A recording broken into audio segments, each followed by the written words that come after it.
Donc je vais vous montrer comment faire le fameux pantalon avec la finition ceinture plate devant, fausse braguette, poche italienne et donc élastique dos. Alors première étape, coupez donc toutes les pièces du patron dans votre tissu. Donc là, le lin stretch pour cet été, il n'a pas de sens. C'est-à-dire qu'en fait, il est aussi doux si on le fait dans un sens ou dans un autre. Donc vous pourrez couper le devant et le dos en tête bêche en fait, pour gagner de la place sur le tissu. Vous allez poser votre sac de poche le long de votre devant. Vous posez le droit fil, la partie qui gratte où il y a de la colle côté tissu. Vous allez repasser puis piquer à 1 cm. J'ai posé en fait le droit fil un peu en décalé pour que quand je pique à 1 cm, je tombe vraiment au milieu du droit fil. Une fois que vous avez piqué l'entrée de poche, vous allez repasser pour bien aplatir vos coutures. Et ici, vous allez piquer le rentrée de couture le long du sac de poche à peu près 2 mm. Une fois cousu, ça donne ça. Donc je vous montre de plus près, de devant et sur le dos.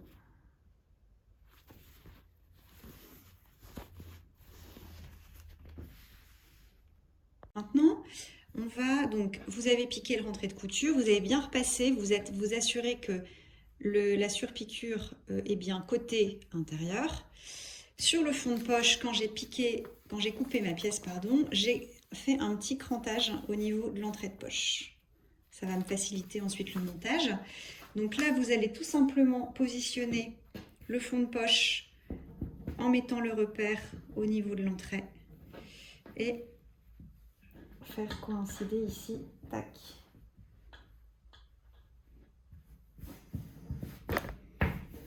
Voilà, vous avez déjà le début de votre poche italienne.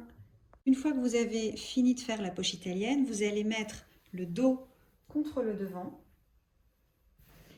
et vous allez piquer le côté extérieur, puis le côté entrejambe.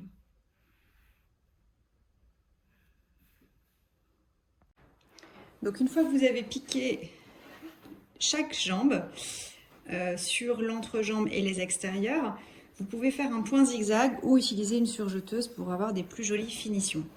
Et ensuite, vous allez repasser donc vos coutures côté dos. Donc ici, vous allez les repasser côté dos. Et ici, vous allez repasser aussi vos coutures. Vous allez coucher la couture côté dos. Alors maintenant, on va coudre la fourche en une seule fois. Donc pour ce faire, vous mettez vos deux devants endroit contre endroit. Vous épinglez. Donc au départ, vous démarrez à plat comme ça.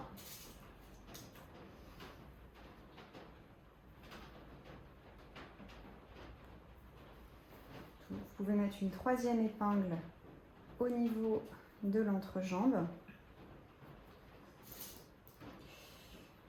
Et après, moi, je mets une jambe dans l'autre pour que ce soit plus simple de coudre le devant-dos, parce que vous ne voyez pas bien, le devant-dos en une seule fois. Donc pour ce faire, je vais dézoomer.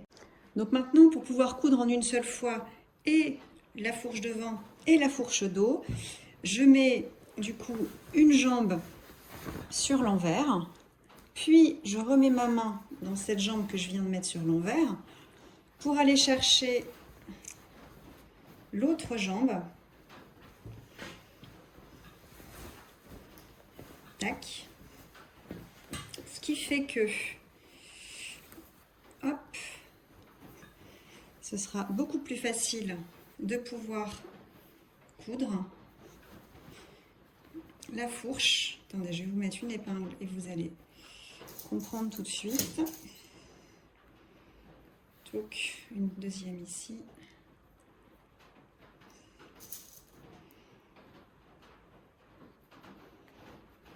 Voilà, et du coup, vous avez votre fourche, vous allez pouvoir piquer la fourche dos et la fourche devant en une seule fois. Et donc là, vous voyez bien que vous allez pouvoir piquer en une seule fois la fourche dos et la fourche devant. Voilà, donc une fois piqué la fourche dos devant, ça donne ça.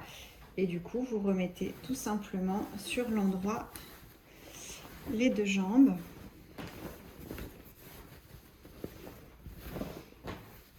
Touc.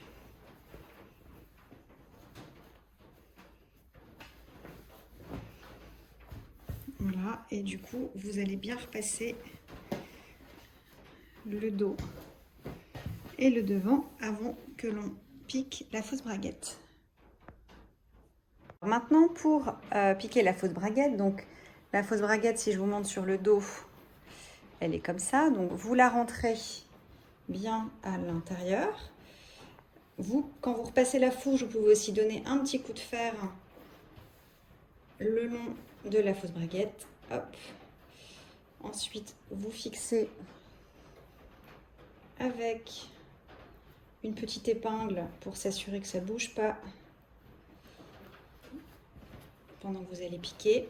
Et donc ici, vous allez piquer le long, comme ça, de la fausse braguette, et ici en respectant un bel arrondi.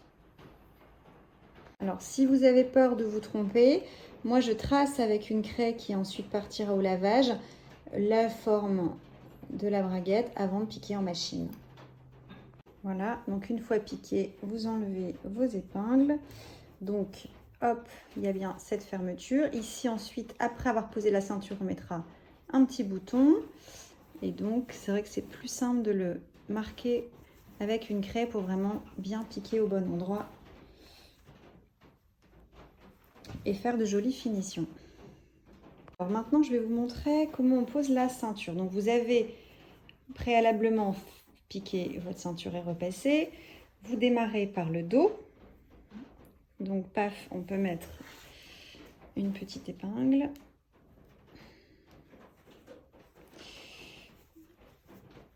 Hop. Vous répartissez bien la ceinture le long de votre pantalon.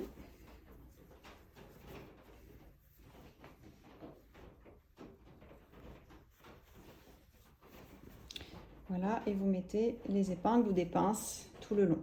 Et vous piquez à 1 cm. Donc une fois que vous avez piqué votre ceinture à 1 cm et que vous avez bien repassé les coutures côté ceinture, vous marquez avec des petites aiguilles l'endroit où démarre la poche, l'entrée de poche. Et ensuite, vous allez sur la ceinture envers, devant, thermocoller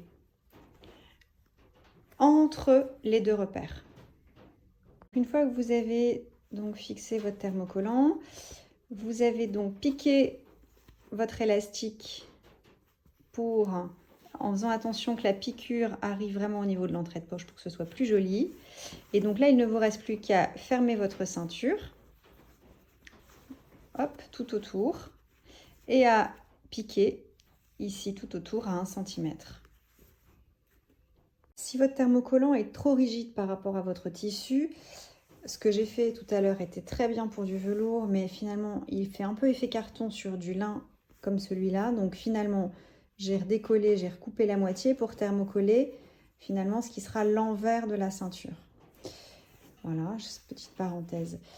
Donc vous fixez bien donc vos élastiques, sinon aux endroits, vous piquez de sorte que ça arrive au niveau de l'entrée de poche des deux côtés.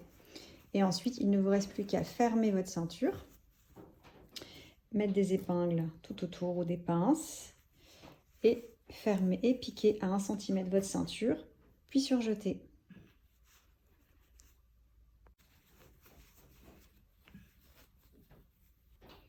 Donc, au niveau de l'élastique, ça peut être un peu plus compliqué. Dans ce cas-là, vous le faites coulisser sur les parties déjà fixées. Toc, de l'autre côté aussi. Voilà, donc vous fermez.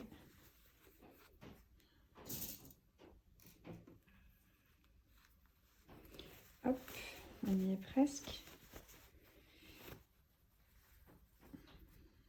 Et vous allez avoir un beau pantalon. Donc là, c'est la finition avec la ceinture plate devant et le dos avec l'élastique, la ceinture dos élastique. C'est finalement la finition la plus technique de ce modèle. Je vais vous montrer ensuite une autre version de ceinture qui est beaucoup plus simple à faire, vraiment rien à voir, et qui fait aussi, qui est aussi hyper jolie. Voilà, donc là j'ai fermé entièrement la ceinture et donc j'ai plus qu'à piquer à 1 cm. Donc je démarre souvent par le devant, c'est plus simple, et ensuite par le dos. Et donc pour le dos, je vais en fait tirer pendant que je vais piquer, tout simplement. Voilà, je vais à chaque fois tirer ma ceinture pendant que je vais piquer à 1 cm. Et là, je vous montre du coup la partie entre guillemets la plus technique, donc piquer la ceinture. Donc quand vous piquez, vous en fait vous tendez. Si vous ne vous sentez pas à l'aise, vous pouvez aussi bâtir, ce sera beaucoup plus simple pour vous. Voilà. Donc une fois que vous avez piqué votre ceinture à 1 cm et que vous avez fait un point zigzag ou surjeté le contour, vous repassez bien vos coutures côté pantalon et il ne vous reste plus qu'à coudre un petit bouton au niveau de la fausse braguette et à faire vos ourlets. Donc pour faire vos ourlets, soit vous avez fait comme ici, vous avez surjeté le contour et vous faites donc tout simplement un rentré de 3 cm si vous avez ajouté 3 cm de valeur de couture et vous piquez ici à 0,5 ou 1 cm. Soit vous n'avez pas fait de surjet et dans ce cas, vous repliez d'1 cm, puis vous repliez de 2 cm. Vous pouvez donner un petit coup de fer et dans ce cas-là, vous piquez ici à 2 mm du bord. Voilà, j'espère que cette vidéo vous a plu, que ça vous sera utile et que du coup, vous allez en faire plein parce que c'est vraiment un modèle sympa à coudre qui va vite, que je vous conseille dans un tissu quand même un petit peu stretch pour faciliter l'enfilage au niveau des hanches, puisque en fait c'est un pantalon qui prévoit pas de... Enfin, on n'a pas prévu de zip ni d'ouverture, volontairement pour qu'il soit simple, mais du coup c'est vrai qu'il est plus... il faut l'utiliser avec un tissu un petit peu stretch.